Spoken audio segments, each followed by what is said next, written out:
The only spooning going on in this prison is between a man and a piece of wood. This is A Man Escaped.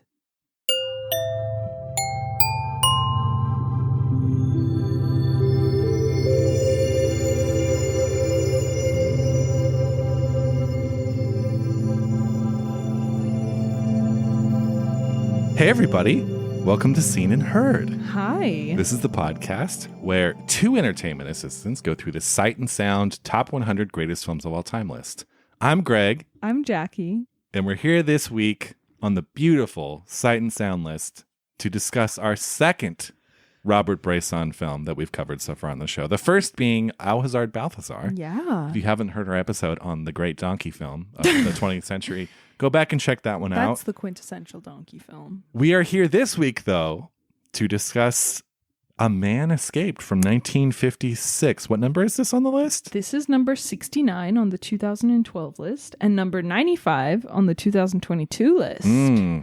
So still in the top 100. Barely. But fell a lot. Yeah. I can kind of see why. I don't know. Because I'll save this. Although I do have a list of a few people who really love this movie and they're very famous. People love this movie. They do. Well, I'm glad that they're famous.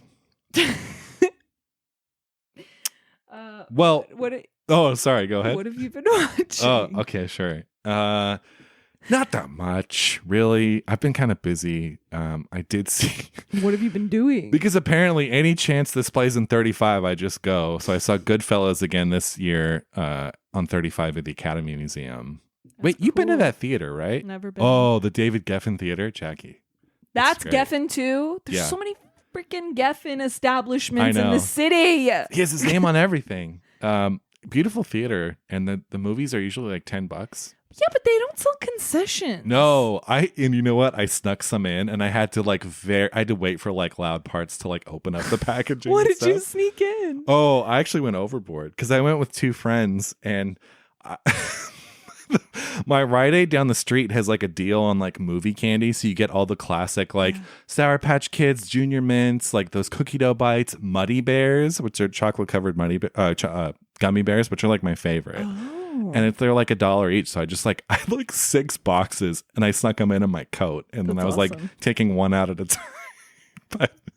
But why aren't you allowed to take concessions? because it's a classier kind of very nice upscale theater. The auditorium is very clean, and I see. There's red velvet and stuff. So and it's only $10. yeah, it's $10, and they show stuff on film usually. I've been there a handful of times now, and everything has been pretty good. But yeah, they showed it on 35, so I went because I can't stay away from Goodfellas. And then other than that, I saw a film called Manos from 2019 that we just did for the film club by a director named Alejandro Landes, and really liked it. I hadn't heard of it, just came out a couple years ago, but yeah, it's a good film about child soldiers. And it was intense. It was well done. It was really well done. Sounds sad. Yeah, how about you? That's it? That's it. This has been slow. Because other than that, I've just been watching Star Trek. Well, how's that going? It's fine. I did see Are You There, God? It's Me, Margaret. Oh, what did you think? I liked it. Yeah, I I'm liked a it big too. fan of the book and Judy Blume in general, so I really liked it. And I thought, really, I was watching with my best friend, and there were moments where I just turned to her because I was truly very moved. I was like, Rachel McAdams is killing it. Yeah, she is. She killed it. She had no right to bring it that hard in that movie, and I'm so glad she did. Incredible. It turns a new leaf for her, I think. Yeah, she's really good. Yeah, I was super, super impressed. I'd love to have Benny Safdie and Rachel McAdams as my parents. That sounds really nice. I thought Kathy Bates was good too. It's not that much of an age difference, is there? No, I know. I'm just kidding. Oh. Yeah. So Benny that was Safdie's fun. my age, I think, which makes it even more depressing. But he looks young. But yeah, I mean, I'm trying to calculate. Why? Margaret's supposed to be 11. Why Yeah, haven't I made technically. Uncut Gems yet? Can you tell me that? I thought you were saying to play a dad. Oh, no. Just the fact that, Would you play a dad? I would love to play a dad. But I don't know if you look old enough. You know what? Well, okay. It just depends what I'm wearing. It's like, Yes. my mom just got married. I went to her wedding, and my sister and I walked her down the aisle. And it was like the first time in my life that I realized like I look like a dad now. And like what I was wearing was like very dad like. And I just Like embraced what? it. I don't think you look like a dad. Well, thank you. What were you wearing? I was wearing like these sort of like khaki pants, and I had a white shirt, and it was kind of buttoned down a little bit, and then I had a blazer over that. Was the shirt tucked in? The shirt was tucked in, but it was unbuttoned a little bit, you know, because that's the vibe, I guess. L.A. Greg. L.A. Greg. I was like, I look like a dad right now. I just look like some dad. Like, but that's okay, you know. I'm okay with it. No, that's great. And then I did get Mubi because they're doing this special. It just ended, I think. Oh, did it? So you got in at a good time. $4 for 4 months of Mubi. And then, of course, it just kind of rolls over and they start charging you like whatever, $12.99 a month. Yeah. So I kind of have to decide if I'm going to keep it or not at the end of the 4 months. I really like it so far because it has new movies. Like I felt like I was cheating on Criterion. No, but it's they fine. have like new releases, which is really nice and way They have more The Kingdom on there. contemporary. What's The Kingdom? That's the Lars von Trier show. Oh, yes, you're right. Because the new season, they have the old seasons and then they have the brand new season, and it's like only a movie, I think. Interesting. Yeah. So I watched this movie called Zero Fucks Given. Have you heard of it? I remember seeing it. It's with the the girl festival from circuit. Blue is the Warmest Color. Her name is Adele Exarchopoulos. No, she's Greek. She's Greek French. Yeah. French Greek. What have you? I've never seen her in anything, and like people always talk about how magnetic she is and everything, and definitely like she carries this movie. I really, really enjoyed it, but it is truly just like the Adele show kind of, which is great. Cool. I really enjoyed it. It's about a flight attendant who's having like a mid-youth crisis kind of, so it's fun. I saw Modern Romance. The Albert Brooks movie. Yeah. I fucking love that movie. I didn't like it that much. Really? I Oh, thought it was no. really annoying. Oh. I thought the ending was real. I really liked the ending, and then when the credits roll and it says like they got But, divorced well, later, but now for they're gonna people get who haven't seen it, remarried. Maybe Whatever. That killed it for me. I That was like, killed it that's for you? really annoying. Oh. And he is like really insufferable. Like I just can't understand how anyone would want to be with him. I have so many friends like that. That's awful. That movie is so funny though. Did you think? No. There were some moments that were really funny. The scene where he takes the lewds and he goes Those home are funny. and he's like going through his Rolodex and calling people, and then he's like looking at his record collection. He's like, I have a lot of nice records, and he like keeps calling Bruno Kirby and like, Yeah, Bruno Kirby's great in it. yeah. He's super cute. Oh, so a little mix, huh? Have you seen any other Albert Brooks movies? Yeah. Which ones? Defending Your Life. Do you like that one? Oh, so you're not a big Albert Brooks fan? Guess I'm not, which is really sad It's because I fine. feel like I like them, but I'm not like people like die for these movies, and I'm just not dying. That's fair. But they're fun, I guess. Except this one, he's really annoying in it.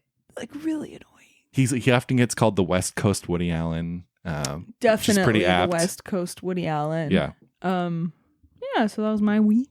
Cool. Not much more to say. Didn't you go to Knott's Berry Farm too?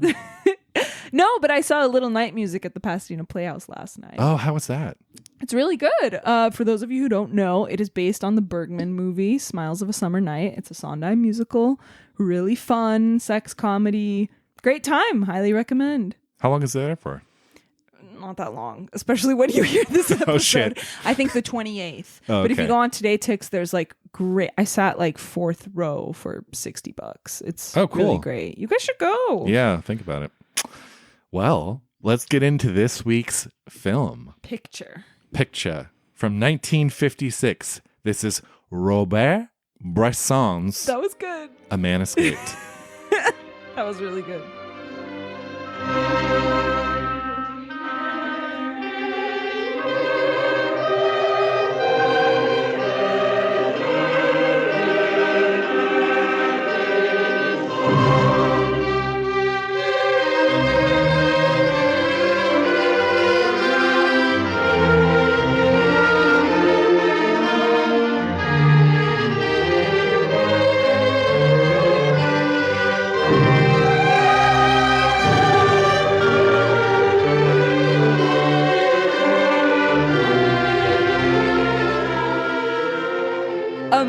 Escaped was released in 1956. It was written and directed by Robert Bresson, based on a memoir, The Lessons of Strength, A Man Condemned to Death Has Escaped, by André Devigny. Cinematography by Léonce Henry Burrell. Featuring music by Wolfgang Amadeus Mozart. Who? Never heard of him. The film tells the story of Fontaine, a French resistance soldier captured by the Nazis who jumps out of a car on his way to Montluc prison. His early escape attempt is futile, and upon arriving at the prison, he is severely beaten and put in solitary confinement. He eventually is transferred to another permanent floor. The only time the prisoners are allowed to leave their cells is once a day to empty their slop buckets and wash their faces. Fontaine scrapes the end of a spoon into a chisel and slowly begins picking away at the wooden door of his cell. Once he has removed all the wooden planks, he thinks up how to actually escape the prison. He starts making rope from bedding and other pieces of cloth, and hooks from various bits of iron in his room. Eventually, Fontaine is told he is sentenced to death. Shortly after, he is given a cellmate, Jost, whom he believes might be a Nazi spy. Fontaine knows he must tell Jost the plan, but if Jost refuses to come along, he must kill him. Jost agrees to escape with Fontaine, and after a stressful night of climbing over walls and avoiding guards, even killing one, Fontaine and Jost walk away from the prison undetected.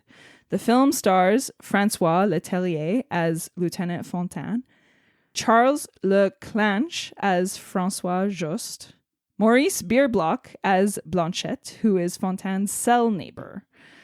The film is based on the actual escape of André Devigny, who operated in Lyon. He was wounded in the war, and then he joined the French resistance. He murdered an Italian police officer, so that was the original charge that he was sent to prison for. He didn't blow up a bridge. He had several unsuccessful escape attempts from the prison, and finally did escape. When he escaped, he went to Switzerland, but the Germans took revenge by sending 2 of his cousins to a death camp. He then went to Spain, where he was arrested again and escaped again. He participated in the liberation of Alsace, and eventually he was awarded the Cross of the Liberation by Charles de Gaulle himself after the war. Wow. Yeah, full life. Bresson himself spent over a year in a prison camp during World War II, which I didn't know. The prison was modeled after the real Montluc prison, and the music by Mozart is taken from the Great Mass in C minor, K427. In true Bresson style, models or non-professional actors were used. Letellier was a philosophy student at the Sorbonne when Bresson found him. The film won Bresson the Best Director Award at the 1957 Cannes Film Festival. And remember how I said a lot of people like this movie? Mm-hmm. Krzysztof Kieslowski ranked it among his top 10 films that affected him the most. And guess what? Benny Safdie said this is his favorite movie. You planted that to tie it in. I didn't. I swear I didn't. This is his number 1 favorite movie? That's what he said. Cool. That's all I got for specs. This is a very small little picture, I feel like. Well, it's And just not good enough, Jackie. Oh, I'm sorry. Just kidding. Let me think up a few more. Yeah. Bresson famously ate at a McDonald's every day while filming. He ordered the same thing every day. It was a quarter pounder with cheese, Nice. a 6-piece chicken McNuggets with sweet and sour dipping sauce, Very and an nice. Oreo McFlurry. I was going to ask about the McFlurry. Yeah. Yeah.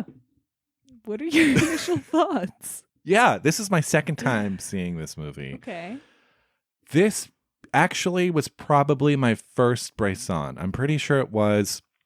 If you have listened to our show before, if you're a regular here, you'll probably know that I'm lukewarm on Bresson. Not lukewarm, but hot and cold. Like the films of his I love, I really love. Mm-hmm. The films I don't like, I really kind of can't stand, as if you heard our Balthazar episode. This stands with one of the ones I really love. This is the first one I saw, and I think it set the bar unrealistically high for Bresson, and he failed to live up to the promise of this film. I'm just kidding. Wow. No. Look, suck. Taste is subjective. It's this film and L'Argent are my 2 Bresson films. Like, I love those 2. Everything else, hot and cold. Pickpocket, Balthazar, okay. This one, though, I think the reason I love this film so much, and again, it's not like my favorite film of all time or anything, but like, I think it's great. And I think because it's pretty singular in the prison escape genre. Right. And I think what this film is it's tailor-made for Bresson. Because Bresson is the cinema of hands and silence and, busy work, like hands doing things and things being worked on and chiseled away. And I mean, what better story for Bresson to tell than a prison escape story? Right. And I think the fact, too, that he was in a prison camp himself during World War II makes it gives it a personal touch. Like, it goes from being like just sort of a genre thing to like, it feels meaningful. Yeah. And I think there's so many great prison escape films. I know just a couple episodes ago, I came on here and talked about how I just seen The Great Escape for the first time. And The Great Escape is amazing, but it's a big Hollywood movie. Right. And it's meant to have these big cheer moments and stuff. And I think the difference with this film that separates this film from like Great Escape or Shawshank Redemption is the fact that this film has that Bresson touch, and it is about the minutia. And you don't get this big, while they do escape at the end, you don't get that scene. And I'm not trying to trash Shawshank, but you don't get this big kind of, this big audience cheer scene with them on the beach at the end, like hugging and and again, but it's very moving. That works for Shawshank. But yeah, no, it is moving in this movie. Yeah. I think when they're out and he's just like and they don't really hug. They just kind of I don't know. They just kind of he like grabs them by the shoulder, right? Yeah, and they walk away, and I was very moved. You really only get the one shot of them walking away. Like you don't get, and they kind of disappear into the smoke of the locomotive. But yeah, I mean, look, for someone, I'm so fascinated by these kinds of films because I think I just love the minutia that's involved with all the little steps you would have to take. You have to be quiet. You have to be aware of your surroundings. He changes cells. Right. He has this system of knocks with like the cellmate, but then he gets moved and then the new guy doesn't really respond. And I think because the film is so like laser focused in on this character, Fountain, as I like to call him. Fountain. It just everything, every action is so big. Every action is so loud. And little things like him taking the pencil and shading in part of the door, when that part of the frame pops out. Time. Yeah, it just feels so big. And I think it's magic. The magic of cinema is that these things feel so larger than life. And again, this film is very minimal. And a lot of the threat is just like sounds. It's like footsteps and stuff. Totally. Gunshots. Far away, though. Exactly. Because we don't really see the brutality of the Nazis here. We know there's the plaque in the beginning, which opens the film of like 10,000 people were kept here, 7,000 died, which is the majority. So we know the atrocities, obviously, but like nothing on screen, everything horrific, like people being executed and stuff happens all in the peripheries. You hear, it's just like you said, sounds and stuff. So I think it's a great film. I think it's one of the definitive, it feels silly to call this a prison break film because it is more, because it's Bresson and it's not just a genre exercise. But I think the genius of it is it also works as a genre exercise. And I think people who aren't into Bresson can come to this and be gripped by it. And I think it's just a great piece of storytelling. Wow. I had a feeling you liked it. How about you? I also like it. This was my first time seeing it. Unlike you, though, I do like Bresson a lot. And this is probably like my least favorite Bresson. It would be, yeah.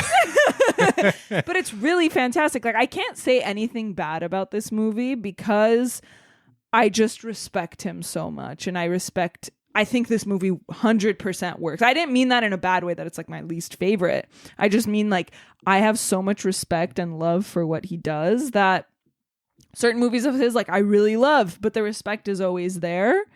And in this one, like it's more respect than like heart-throbbing love. Right. But it's still there. Like I can't say anything bad about this movie because it is just like so pure and so clean and so focused.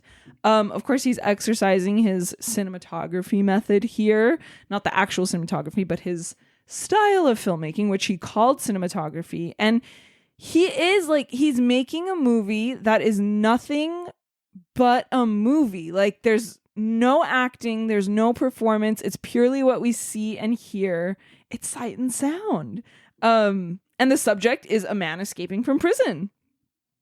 And this is what that struggle looks like. This is what he would do. This is what he would see. This is what he would hear. Like, and that's why I love it. Like, I love his style so much. You hear the gunshots. You're trapped in four walls. You have to take your slop bucket every day and empty it. That freaking slop bucket. I always wondered, do they give them toilet paper? Because I don't see any. Can't have. And if that's the case, that is horrific. They don't even give him another shirt. Yeah. Yeah, because it's bloodstained. And then one guy in there was like dressed for a wedding. So he's like in the suit. And they're just like, well, so sad. Those are your clothes. I know.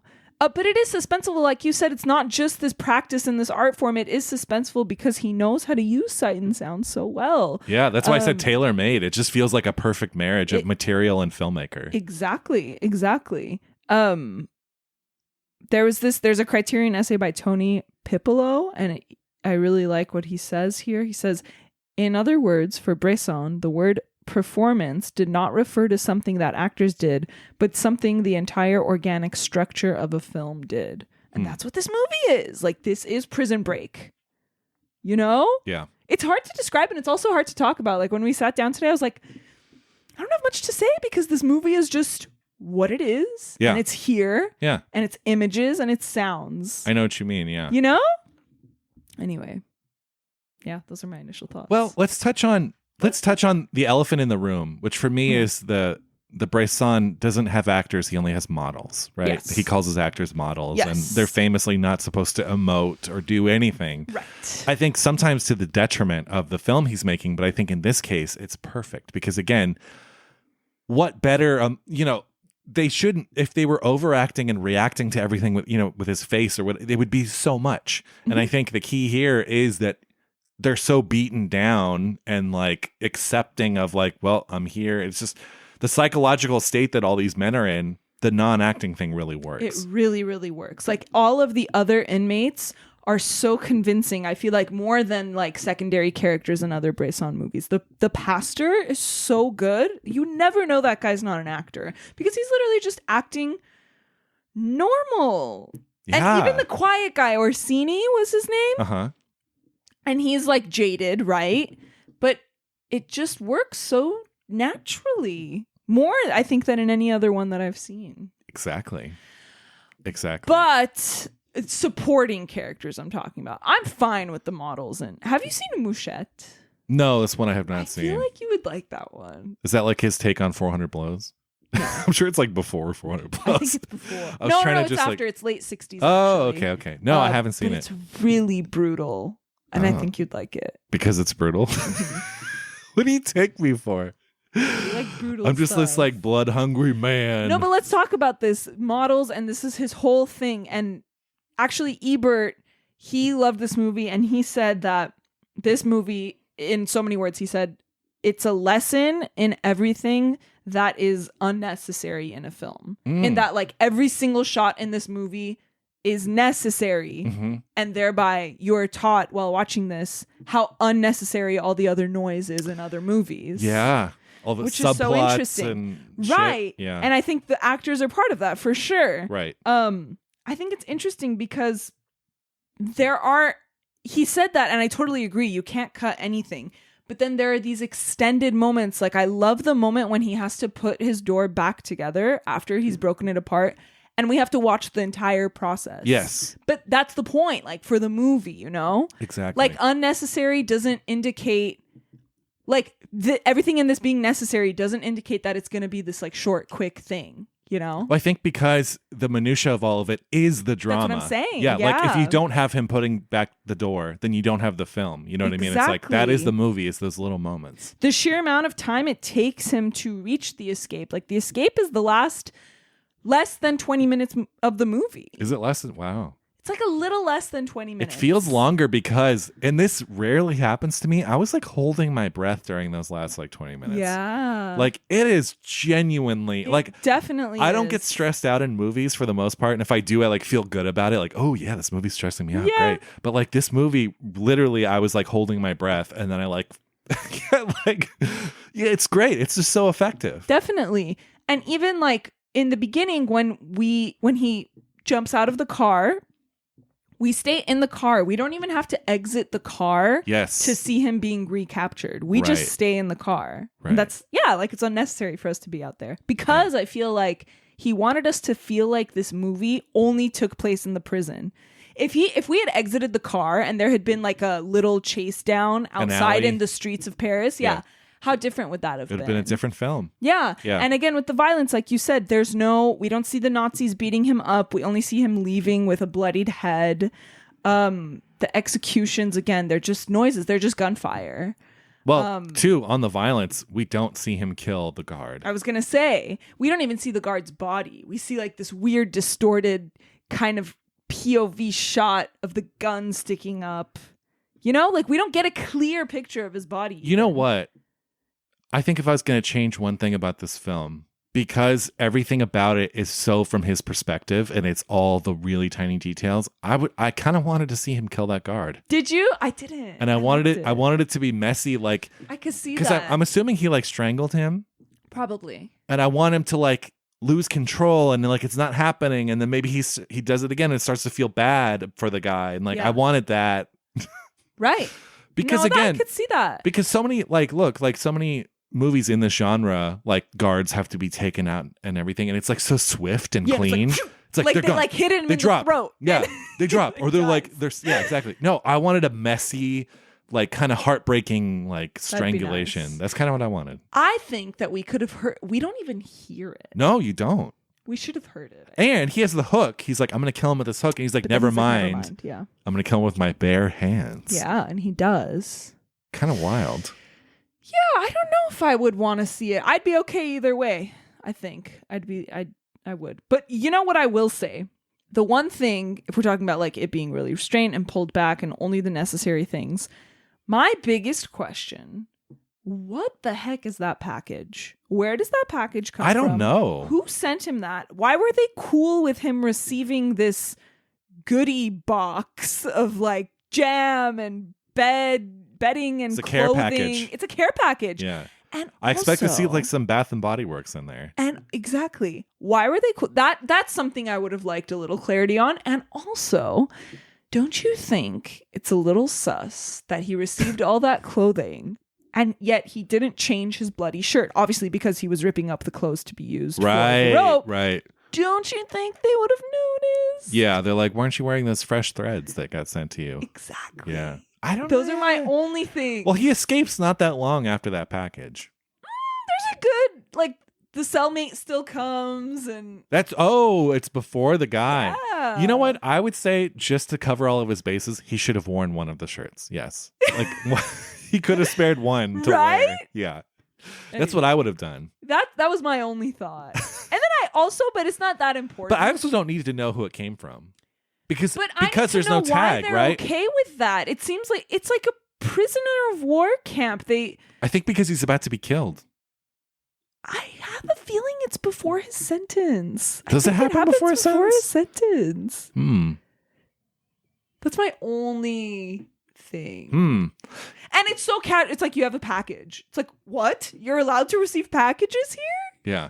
I don't know. I mean, that was my only thing. I think it's one of those things like, I know what you mean. I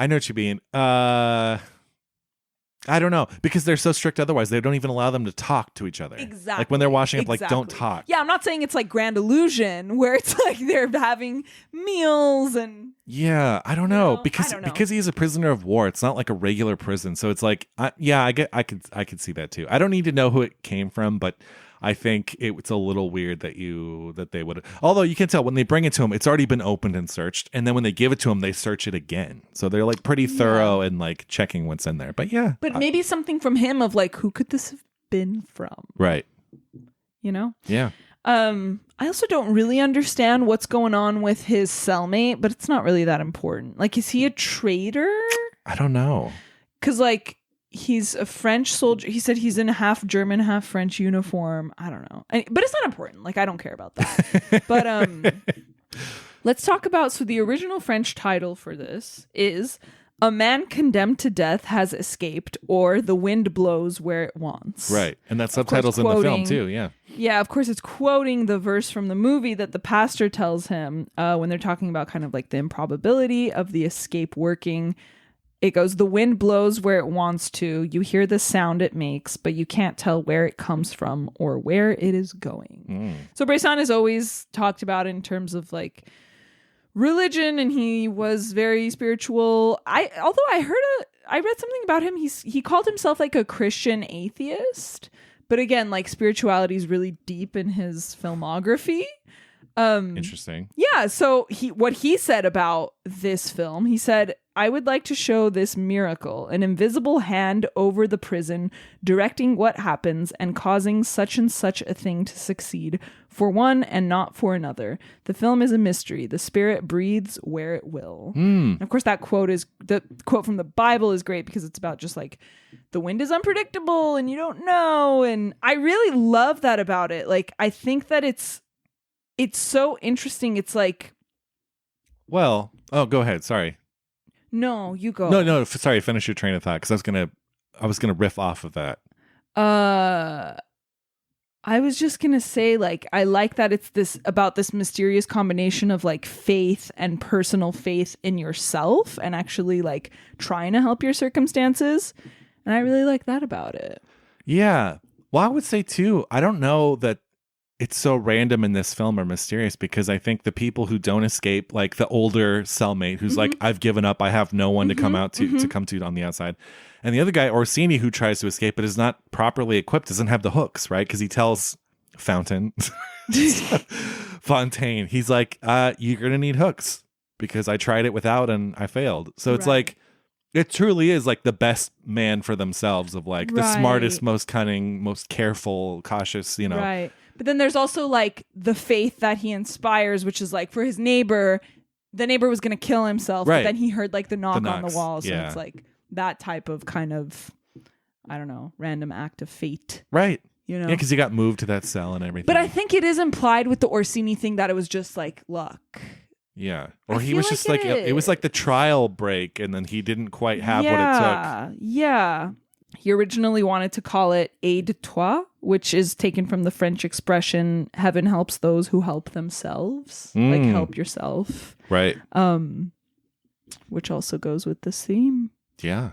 It's such a clean, like it's clear so movie. Clean. Like I can't really like. I mean, all of his movies are clean, but this one is particularly like satisfying. Right. I think because it's at the service of this bigger story. And I think, you know, a lot of his films, and I love L'Argent, and L'Argent follows in the Balthazar style of something being passed around to like different people. But that's typically like the kind of structure I think of when I think of Bresson, of like ensemble kind of an ensemble with these little vignettes and stuff. And this film is just so laser focused. It's just so perfect for him. I can't get over how perfect this is. Like, honestly, if this film hadn't been made and we're like, okay, prison escape film from like the all-time great directors, who should do it? I would, even though I don't love him, I'd be like Bresson. Nice. Because like it's like a glove. Yeah. It's like a glove. Pickpocket too. Pickpocket. I don't love that one. I don't know. You know, I need to revisit. I think it's on the list. It's I think also super hand and laser all of his focused. hands all of his hands. All of his 8 arms. That was my initial thought when it opened in its hands. I'm like, we have hands. Yeah, checked off the list. We have hands. Yeah. That's how I felt. Well, see, if he's so into hands, why don't we see the hands strangling the guard? You know, why don't we see the hands around the guard's neck? Maybe they just didn't have time. You know what? Or money. I don't accept that. Maybe they ran out. You know how hard it was for him to find funding, which is ridiculous because he's one of the most famous directors now. Well, it was very hard for him to find funding for his movies. Right. He hung in there though.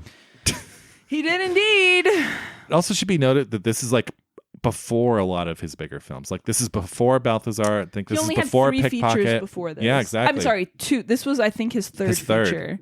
And one of them before took place in a This was his 4th. There's one in a convent. There's Diary of a Country Priest. And then there's another one that I discovered today. There's no English title. It's called Les Dames du Bois de Boulogne. And it is about, it sounds so interesting. A society lady engineers a marriage between her lover and a cabaret dancer who is essentially a prostitute. That's the synopsis. And guess who's in it? Who?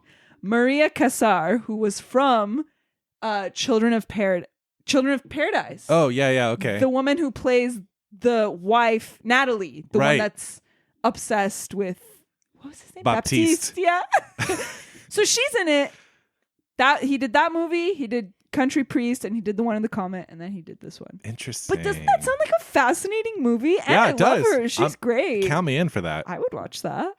You know, too, I think there's a lot of interesting parallels with this film and the other sort of prison escape film we've done so far on the show. Even though it's not really a prison escape film, and we talked about that on the episode of like, that's what I thought it was going to be going into. It turned out to be something a little different. But that's Grand Illusion by Jean Renoir. Yeah. Where that film was a cakewalk. That the prison was a cakewalk, and it's this kind of comedy. That was the Grand Illusion. Exactly. Yeah. And this film is the literal sort of nuts and bolts and people shitting and this is cans. There's no illusion here. Like this is This is the nitty gritty, real everyday life. Let's talk about those slop buckets. Did we talk about this? We briefly touched on it, but I just still can't get over the fact that get over it. They didn't give them a roll of toilet paper. But notice you don't see anything, and they have to fill, because at first we didn't see them fill it with water, and so they're dumping it in the drain, and I'm like, why is it so liquid? Yeah. This makes no sense. But then later, then you get a different shot of them filling each bucket with water. Then they dump it. Then it gets soap. Put something. Soap. Got it. Yeah. Wow. I just can't. When they're exiting their cells and each person has their bucket, it's like doesn't it smell? Of course it smells. Like, I can't even. Oh, God. And also, they don't shower. They just wash their faces and necks. Yeah. They all smell terrible. Like, those cells with those buckets and their bodies smell terrible. Of course. But this is a Bresson movie. It's a Bresson it's very clean. It's so funny, too, compared to, it's just like so many other prison escape movies like Grand Illusion. And then, of course, Great Escape, where like Great Escape, it's like these cute log cabins. It's like, it's just hilarious. The only sign of squalor is when he takes off his shoes and his socks are all torn up. And I guess he's in that dirty shirt, but. Wait, in this? Yeah. Well, I mean, this is still the grungiest of the prison. No, I know, but it could be way grungier. Right. Like, what do you mean? There's what do you mean? What about like Man in the Iron Mask? Man in the Iron Mask. What about prison. Hunger with the Steve McQueen movie with Michael Fassbender? Have I seen that? I don't know. Have you? No. I think you would remember if you saw it. It's a pretty like it burns itself in your brain. I mean, look at Les Mis. Look at Jean Valjean. Look at his get up and his hair and his beard. Jean Valjean. That's the thing. Are they shaving? Because none of them have beards, but we never see them with a razor. But again, unnecessary. Like, now we're just being funny. But that is really, if you think about it, unnecessary. I think we can assume they're shaving when they're washing up together. I guess. Maybe they're shaving each other. I don't know. I love the little notes and the little pencils. And I love how he doesn't give his pencil just to fuck with them. He's like, I was going to give it, but then I was like, no. Okay, there is a scene, though, where he gets a note, Fontaine gets a note, and then he rips it up, because that's what you do. You read the note, and then you immediately rip it up. He rips it up. The pieces are not even that small, and then just leaves it on the ground and steps on it lightly. You're right. And I'm like, go out to the yard and dispose of that. Like, you're right. Don't keep that in your cell. What does he do, though? He puts something in his slosh bucket to then dump, doesn't he? The slop bucket? Oh. Slop. Yeah, glass. Yeah. Why does he do that? He needs frame. to use the frame. Yes. Yeah. So it was his way to dispose of the glass. Why doesn't he keep the glass as a weapon? Because they would find it eventually, I think. He hid all of that stuff. You're telling me he can't hide a shard of glass? He probably could, but I think he's a pacifist. Maybe. I think, too, it's interesting that I almost think it would be, I know it's based on a real guy and everything, but it would almost be more interesting story if he didn't get the news that he was about to be killed. Because then it makes it so clear what his choice could be. Because his whole thing is he prepares very slowly, very meticulously. He reminds me of me. And like, if I was a prisoner, I would not be like haphazard and like, okay, run. Like I would like chisel away for like years. Right. Like very carefully, because I don't like getting in trouble. And you would have a long beard. I would have a very long beard. But like he gets, his prisoners harass him. They're like, what are you waiting for, bro? Like, just go. You're taking too long. And I think it would be more interesting if he hadn't been called in and they'd been like, okay, we're going to kill you. Because then it's like, of course he's going to do what he can to leave. Like, the stakes are... He has nothing to lose. He has nothing to lose. Yeah. Like, if he can die escaping or he can stay there and die. It's like, of course you're going to die trying to escape. But he does have to make that choice about his cellmate. like he basically says, I have to kill you Yeah. if you're not going to come with me. Yeah. And that's a big deal. He could have used the glass. Yeah, he could have if he didn't throw it in his Slop bucket. That kid so easily stands his ground when he was like, you're gonna go, and the kid's like, no, I can make my own decision. He's like, no, you're gonna go, and the kid's like, I'm gonna go. That kid's young. He's like 16, right? Yeah. Yeah. Well, I guess we're going to talk about sight and sound, but so many good sounds. So many. Should we talk about a few? Yeah, throw a few out. I feel like we didn't really talk about like the old guy at the start when he makes that little like sack that he lowers. Yep, the people that are taking the mail for him. Yeah. Uh-huh. I don't know what they're Then they get in about trouble. them, I think they get killed. do they? Yeah. I don't know. It seemed like he was released. No, but I don't think so, because the whole moment when the guy gives the speech and it's like, we know that people are mailing stuff. If you're caught mailing stuff, like, we're going to kill you. So I'm pretty sure they caught and killed those guys. I see. Anyway. So it did not end well for him. No, I don't think so. Did you like the Power of the Dog rope braiding? I forgot that happens in Cameo? Power of the Dog. What do you mean? I That's forgot. like a big part. I only saw it once, but I loved it. You I should loved rewatch it. It's better on a rewatch. I'm excited. It's really, really good. Sounds. Well, yeah, sure. You have like, without trying to give too much away here, I know it's really hard. it's all satisfying because it's like, it's all you hear. So it's Right. like the chiseling of the wood on the door, like the crunching of feet on gravel. I Or, love the shot. Sorry, this is not a sound, but when they're escaping and they're wearing socks, and then you just get a shot of his feet like touching the ground. oh, yeah, yeah. So good. But that's it. Like, I think it's like a control thing for Bresson. It's very much like he's creating a whole specimen. What's the word I'm looking for? Like an ecosystem. Yeah. Yeah. Exactly. Mm-hmm. Well, Hitchcock was that way too. Right.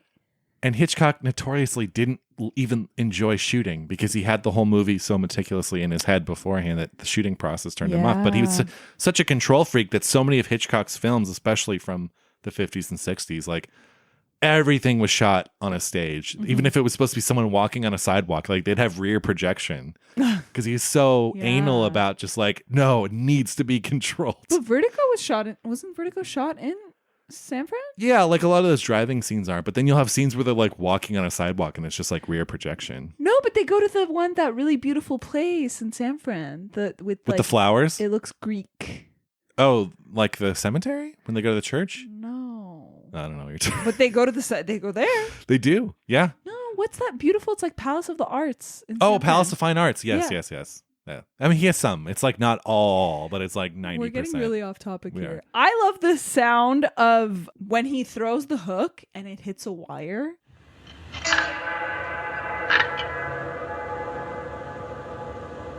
Oh, The yeah. echo of the wire rings out. Yeah. Because your heart just sinks. You're like, of course there was a wire there. Like that was a big heart sinking moment for me. I love the bicycle. Oh, go ahead. No, I think too, relating to that wire, just briefly, I think it adds to because he only knows his immediate surroundings. Right. He knows what his cell looks like. He knows what the hall looks like. He knows where the guards are in the building he's in. Mm-hmm. But outside of that, he doesn't know. And I like that when they escape, it is this like almost like a video game. They're advancing like one level at a time because they have to sit on the roof, figure out the guard's patterns, and then get past that guard. And then there's another guard, figure out this guard's patterns. This guy's on a bike. And I love that kind of progression of like, we don't know. And like when he throws that hook and hits the wire and it kind of makes that sound and they get a little worried. It's like, of course he wouldn't know that wire. It's so good. Yeah. I love that wire. Also, that bicycle guy, like, how long is this guy riding around in a circle? Oh, all night. Jackie. And the creaking noise is great. When I lived next to the Scientology building in Hollywood, there was a guy on a bicycle all hours of the night and he would just circle the church on his bike. Creepy. And he would often try to strike up a conversation Was he with me. security? He was security, yeah. But when I would get home at like 1 a.m. or something, and he would try to strike up a conversation with me. But he was just like riding in circles around the church, around. It's good exercise, but wouldn't you get exhausted? I don't know. I love the sound. The bicycle makes a fantastic sound. I just wish he had a bell. Ding, ding. That would have really sealed it. I also love the shot when also with the bicycle guy, he's looking over the ledge and his eyes kind of just... they're the only thing that are like lit up are his eyes. Right. That's a great shot. Fontaine? Yeah. Mr. Fountain, as Mr. we like to call him. Well, it's funny because this Scientology church was right off Fountain in Hollywood. Wow, look at the It's connection. all coming full circle. I lived off Fountain. That's lovely. Do you like the moment where he loses courage and for a moment starts crying? Yes. I like Yes, I do. Although, this kid, what's the kid's name again? Jost. How does that kid fall asleep on the roof? Or is he just closing his eyes? He's probably just closing his eyes. And this, maybe he's just trying to like recenter himself. That could be it. Also, kids, like, they need to sleep. He's a growing boy. Yeah, but they're literally on a roof in the middle of escaping. I would never be able. I probably wouldn't even be able to like control my breath. They would probably just be like, like. Yeah. Well, I love the shot in this. Speaking of that, I love the shot where Fontaine has to hold his heart because it's like beating so fast and he's like trying to. Oh, that's a beautiful touch. Yeah. Oh, God. Great stuff. Let's compare this to a couple other prison escape movies. What have you seen or what do you like? Like Shawshank? Grand Budapest Hotel and Paddington 2. Oh, yeah. Yeah, totally. I don't really like Shawshank that much. Like, it's cool, I guess. It's just I mean, it's good. It's good. It's nice. It's a nice movie. It's nice, yeah. It's a nice movie. It's a nice movie with a nice ending. A little too nice. Like, the rain is like, okay. Yeah. I don't know. Well, that's one too, where I think the escape in Shawshank is like he knows everything he's getting into, so nothing's a surprise. Whereas in this film, the thing about Shawshank, he's been there for like 20 years. Oh, right? yeah, something like that. It's satisfying. Like, I don't want to hate on Shawshank. It's a nice movie. No, I like it. It's not as good as this, but not as good as Paddington 2. Yeah. Now that's a prison escape movie. Have you seen Escape from Alcatraz with Clint Eastwood? No. That one's pretty good. Is it? Yeah. I mean, again, this one's hard to top. Like, I think in terms of like the nuts and bolts of literally escaping a prison, I don't think this film is topped. I think this is like it can't be at the because top of the this pile. is just about the whole process. Like, this is it. Yeah. You know? It doesn't waste any time with anything else. Like, literally, you start, he's being taken to prison, and then the last frame is him finally escaping from prison. And it's everything in between. Yep. It's the whole sandwich. Exactly. Beautiful. Well, should we do sight and sound? I mean, I Jinx. guess. The whole movie is sight and sound. But you have to just pick one. I know, it's hard. Yeah. So, sight. This is really hard. I think it's the shot when he's just started to. I can't remember if he's just started to chisel or he's done with the door. I think it's when he's just started to chisel and it's like all one shot. He's chiseling and then he pulls back. And then he's about to go again. He pulls back because he hears something. He's about to go again, and then he pulls back again. But it's all his hand. Mm-hmm. It's so good. It's Bresson for you. It's so good. Yeah. I also really like, and this is kind of like a combined sight and sound, just the way that he sees those women walking in the yard. I guess it's their time to walk. And he hears like execution. Yes. It's a great... Yeah, because the women's unit is next door. Right. But he hears someone be executed, but he's just like watching these women walk. Right.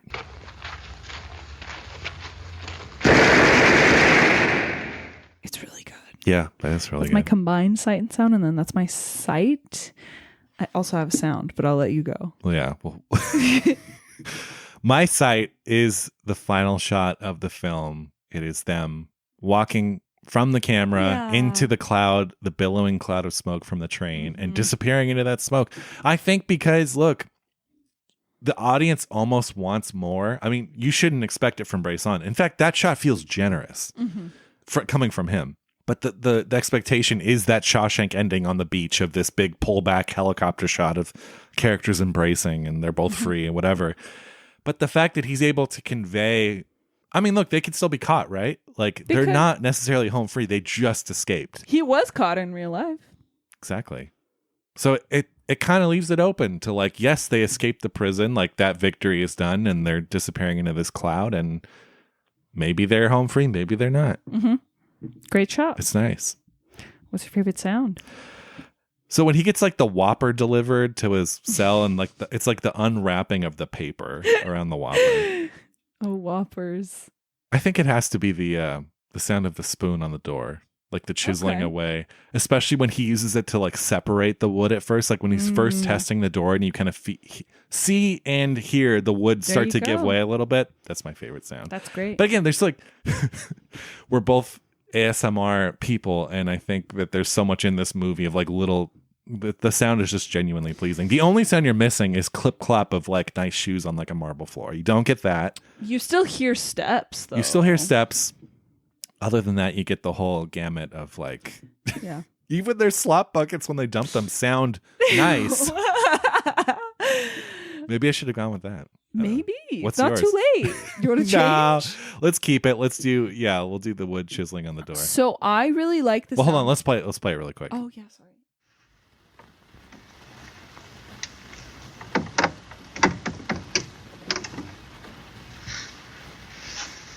It's just pleasing. I have a few.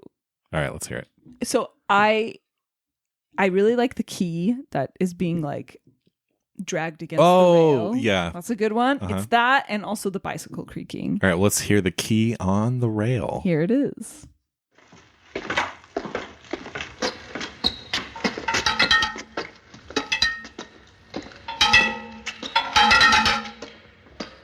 It's almost like a childlike quality to the guard at that point, like Yeah. entertaining himself. Yeah, exactly. 'Cause he's doing it on purpose, like a kid would do on like a picket fence with like a stick, Right. you know? Yeah. I don't know why two of my favorite sounds were like the guards. You know, that's kind of Because weird. you see yourself as a guard. That's you see yourself as an oppressor. horrible. No. What was your second sound The again? other one is the creaking of the bicycle because it's just so creepy and quiet and like, you know?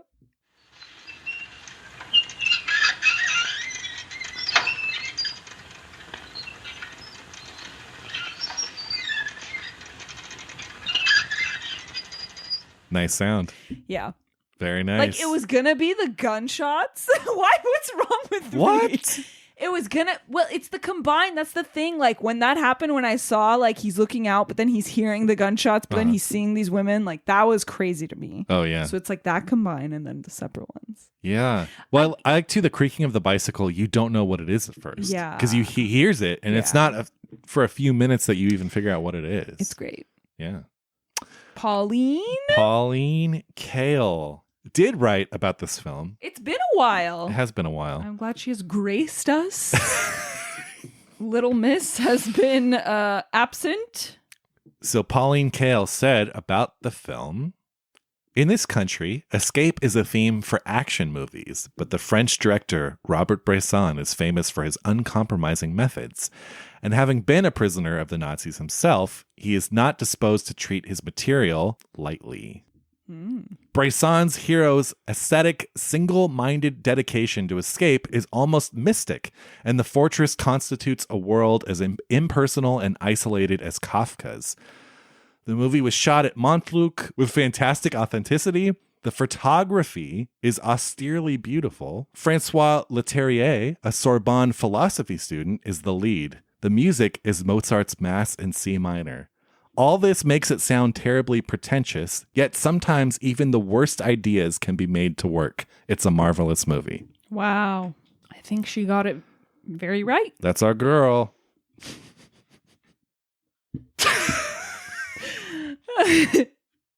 That is our girl.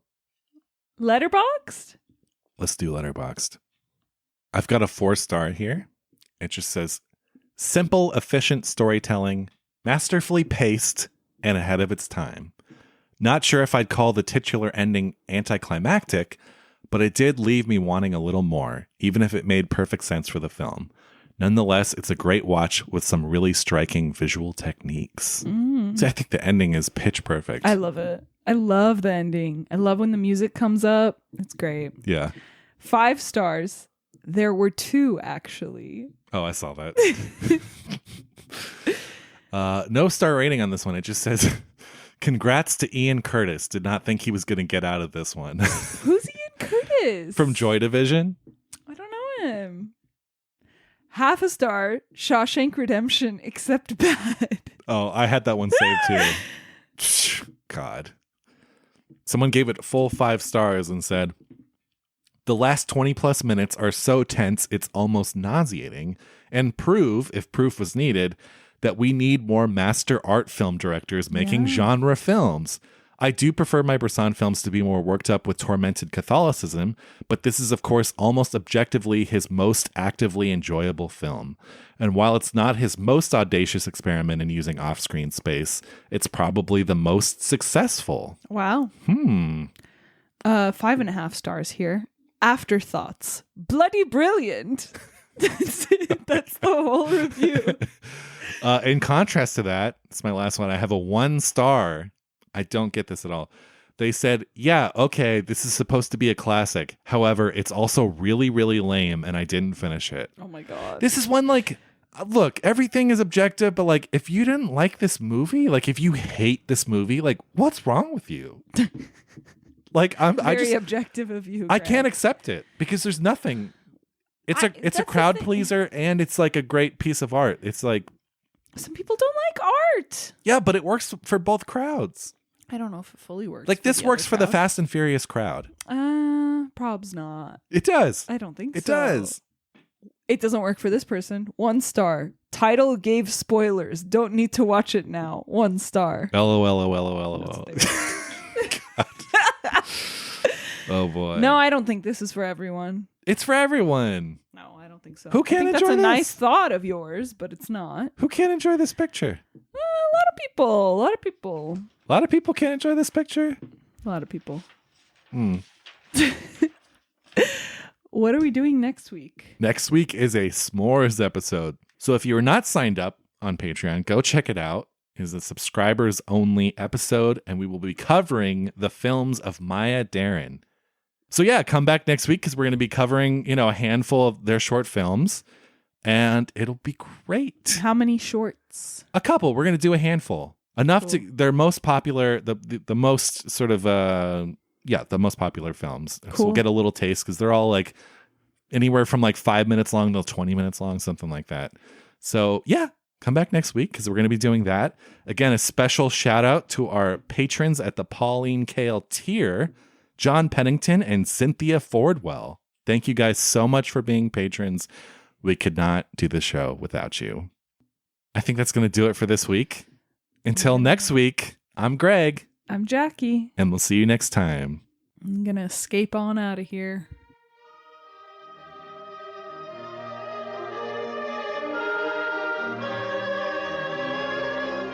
Seen and Heard is an official podcast of the Arroyo Film Club, featuring Greg Kleinschmidt and Jacqueline Postagian. Theme music by Andrew Cox.